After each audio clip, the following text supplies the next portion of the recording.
हम ये भी उससे बोले कि नहीं तुम्हारी बेटी है तो तुम अपने खून टेस्ट करा लो, तुम्हारी बेटी नहीं होगी तुमको हम बिल्डर है वो जाने बिना इनके वीडियो पे गंदे गंदे कमेंट। हमारे छोटा मोटा एक बिमल का दुकान था, मेरा पति खलासी था, वहीं आते थे हमसे मिलते थे झूलते थे हमसे। मेरा पति और मेरा भसुर बोल रहा है कि मेरी भाई का बेटी नहीं है, मेरा पति बोल रहा है मेरी बेटी। मैं हूं विराट कुमार यादव और आप देख रहे हैं वायरल बिहार। और छोटा सा क्वेश्चन है, उसका आंसर ज़रूर दीजिएगा। जब आपको किसी से प्यार हो जाए और आप अपने घर परिवार सब कुछ छोड़ करके और उसके साथ रहने के लिए तैयार हो जाएं और वो एक दिन आपको धोखा दे करके चला जाए, तो फिर आप क्या करेंगे? ऐसी ही एक घटना है और इसी घटना के जो पीड़ित हैं मैं उनसे अभी बात करने वाला। क्या मामला है आपका? मेरा पति हम 13 साल के थे, हमको बहला फुसला के ले गया, शादी किया, अच्छे खासे रखे थे, हमारे साथ 2 बच्चा भी किया। उसके बाद से बहुत अच्छे खासे ज़िंदगी गुजरा। मेरा लड़का हुआ, अपने घर लाया, जब लड़की हुई तो हमको घर से बाहर निकाल दिया गया। ऐसे क्यों किया? जैसे कि सुन रहे हैं कि इनकी जो शादी हुई थी लव मैरिज शादी थी, इंटरकास्ट शादी थी और इनका जो एक पहले बच्चा हुआ था, लड़का था, तब तो सब कुछ ठीक चल रहा था। लेकिन आज भी समाज में लोगों को लड़कियों के लिए भावना बना हुआ है, जिसको जब इनकी एक छोटी बच्ची है जो 3 साल की बच्ची है, जब बच्ची हुई तो इनको घर से निकाल दिया गया, यही ना? जी हाँ, यही कर दिया गया। सबको माँ चाहिए, सबको बहन चाहिए, सबको बीवी चाहिए, लेकिन बेटी क्यों नहीं चाहिए? हमारे को बेटी हुई, हमको घर से निकाल दिया गया, क्यों ऐसा हुआ? ऊपर से मेरा पति और मेरा भसुर बोल रहा है कि मेरी भाई का बेटी नहीं है, मेरा पति बोल रहा है मेरी बेटी नहीं।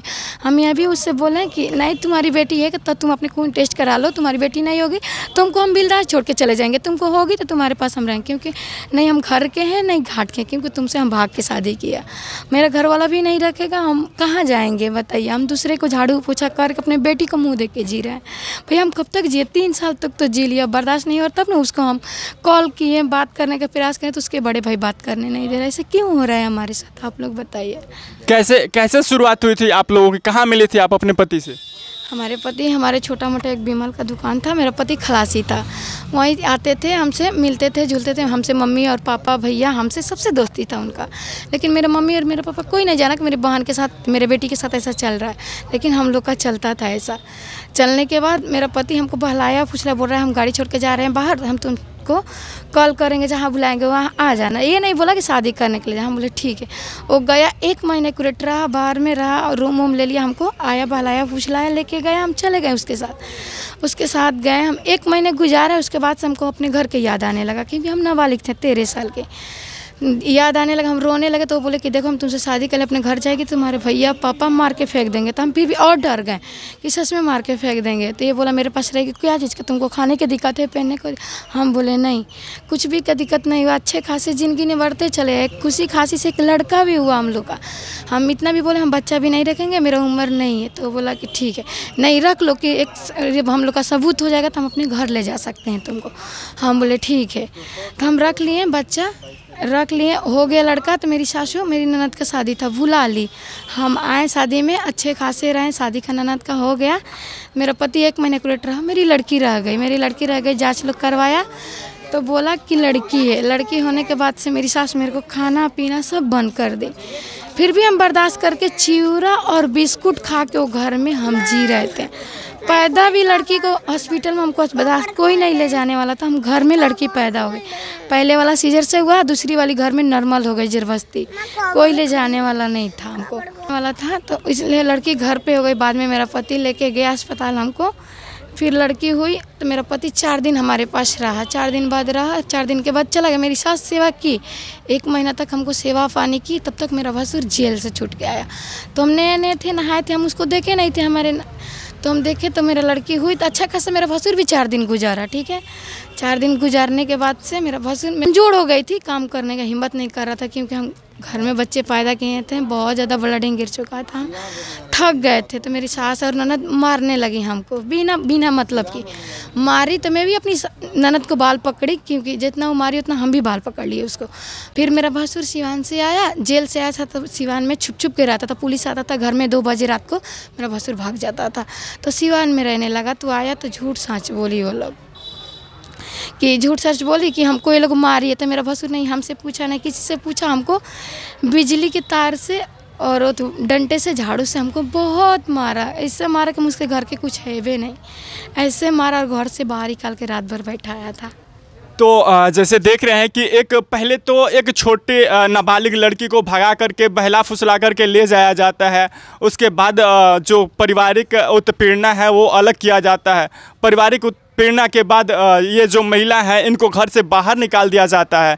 क्या मामला रहा था कि आपको घर से बाहर निकालना पड़ा? क्यों निकाल दिए वो लोग घर से? मेरी लड़की हो गई तो इसी के कारण तो निकाल दिए लोग। मेरी लड़की जब से हुई है तब से वो लोग निकाल दिए। और मेरा भसुर जब से जेल से छूट गया है तब से निकाल रहा, हमको गाली भी दे रहा था, मार भी रहा था।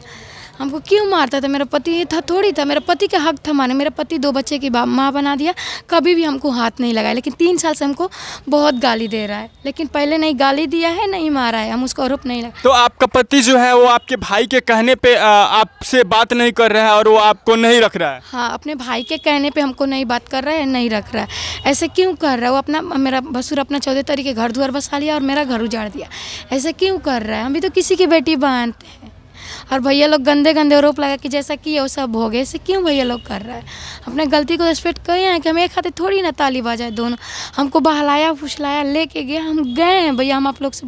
लेकिन आप गलत कमेंट ना करें, हमारा जल्द से जल्द मदद करें, मेरा बेटा और पति को। हम लोग जो हैं उन लोगों से भी ये कह रही हैं कि जो वीडियो देखते हैं और बिना जो मैटर है वो जाने बिना इनके वीडियो पे गंदे गंदे कमेंट करते हैं या इनके मैटर पे गंदे कमेंट कर रहे हैं, उनके लिए ये कह रही हैं कि इनके वास्तविक स्थिति को समझिए कि ये कितने दर्द से गुजरनी है, इनका क्या इन पे क्या बीत रही है, कि ये 2 बच्चों को लेके कैसे झेल रही हैं। इनका पति, इनका परिवार सब कुछ छूट गया है और आप लोग ऐसे गंदे कमेंट कर रहे हैं।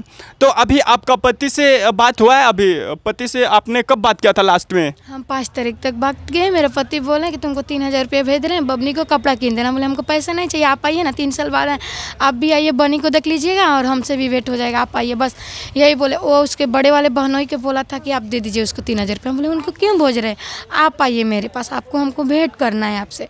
मेरा पति उसी दिन से अपने मोबाइल कॉल कर रहे हैं तो काट दे रहा है, कॉल काट दे रहा है। और मेरे से उसी दिन से 5 तारीख के बाद से बात नहीं किया। तो हम गुस्से में थाने में गए। थाने में जाने के बाद रिपोर्ट लिखवाए, थाने वाले बोले जाओ कल आना। कल भी गए दौड़ के, फिर बोला जाओ कल आना, फिर भी गए दौड़ के, कोई सुनवाई नहीं हुआ। वो लोग बोले पैसा दो, लिखाया है। तो हम वो लोग 500 मांगे, हम बोले हम झाड़ू पोछा करते हैं। हम ये भी अपना थाने में बताए थे, हम 500 तो नहीं 200 दे सकते हैं। तो वो बोले ठीक है 200 दो। तो हम 200 दिए और बोले इतनी छोटी लड़की लेके हम आ रहे हैं भैया लोग, हमारे मदद करिए ना। वो लोग बोले ठीक है होगा, जाओ आ जाना कल, रोज़ बुलाए, कोई काम हमारी। तो देखिए एक बेसहारा और मजबूर महिला को कैसे पुलिस वालों के द्वारा भी लगातार प्रताड़ित किया जा रहा है, उनकी सुनवाई नहीं हो रही है। और इन्होंने जो अपने पति के ऊपर, अपने घर वालों के ऊपर केस किया, उस पर भी कार्रवाई नहीं हो रही है। तो अभी आपका जो पति है वो तो आपसे बात नहीं करता, फिर आपका खर्च वर्च कैसे चलता है? हम झाड़ू पोछा करते हैं, दूसरे के खाना बनाते हैं और बर्तन मांजते हैं और घर द्वार पोछते हैं। और आपका जो बड़ा वाला बच्चा है, जो बेटा है आपका, वो कहाँ है? वो मेरा भसुर, मेरा पति बाहर था, मेरा भसुर छीन के रख लिया अपने घर पे। कि आपका पति अगर आपको रखे, आपके पास आ जाए तो सब कुछ ठीक हो जाएगा? सब कुछ ठीक हो जाए, बस मेरा पति और मेरा बच्चा चाहिए, दूसरा कुछ नहीं, धन दौलत हम कुछ भी नहीं, अपने पति को और अपने बच्चे को मान रहे हैं। क्योंकि मेरा ज़िंदगी पूरा ख़त्म, जैसे शादी किया है, 2 बच्चे पैदा किए, वैसे मेरा पूरा ज़िंदगी वही ख़त्म कर दे। हम दूसरे के पास नहीं जाना चाहते हैं। तो आप अपने पति से लास्ट में क्या रिक्वेस्ट करना चाहते हैं? हम अपने पति से हाथ जोड़ के देख रहे हैं, मेरे वीडियो ये रिक्वेस्ट कर रहे हैं, जैसे हमको अच्छे खासे ले गए, बहलाकर फुसलाकर मेरे बच्ची को पैदा किए और मेरे लड़का को पैदा किया। आप हम दोनों माँ बेटी को वाकफ, जहाँ भी हमको ले चलिए, घर में नहीं, अब जहाँ भी रखिएगा, जंगल में रखे, हम रहने के तैयार हैं। लेकिन हम लोग का ज़िंदगी पूरा ख़त्म कर दीजिए आप ही। मेरी छोटी बेटी लेके हम कहाँ जाएंगे? हम इसके मुँह देख के जी रहे हैं, आपको लग रहा है कि कैसी जी। मेरा पति को और मेरे बच्चों को वापिस भेज दीजिए, इसका भी तो उसको मुँह देख के माया लगना चाहिए। तो ये जो पीड़ित महिला है, उनकी ये प्यारी सी छोटी सी बच्ची है जिसको आप देख पा रहे हैं, ये इस बच्ची को ले करके इसका पालन पोषण कर रही हैं। और इसका जो भाई है, उसके परिवार वालों ने रखा हुआ है और वो इसको वापस नहीं दे रहे हैं। क्या नाम है बेटा तुम्हारा? पायल। परी नाम है। और पापा कहाँ है बेटा? बाहर है। घर है। पापा बात करते हैं तुमसे? हाँ। क्या कहते हैं पापा? पापा कहते हैं बेटी। बेटी कहते हैं। पापा तुम्हारे पास आते हैं? नहीं आते हैं क्या? लास्ट में ये आप लोगों से ज़रूर अपील करेंगे, वीडियो को ज़्यादा से ज़्यादा शेयर कीजिए और ये जो महिला है इनको न्याय दिलाने में आप मदद करें। और प्लीज़ इनकी हालत को आप समझिए और इनके दर्द को समझिए। आप गलत कमेंट मत कीजिए और इस वीडियो को ज़्यादा से ज़्यादा शेयर कीजिए ताकि इस महिला को न्याय मिल सके। बहुत बहुत धन्यवाद।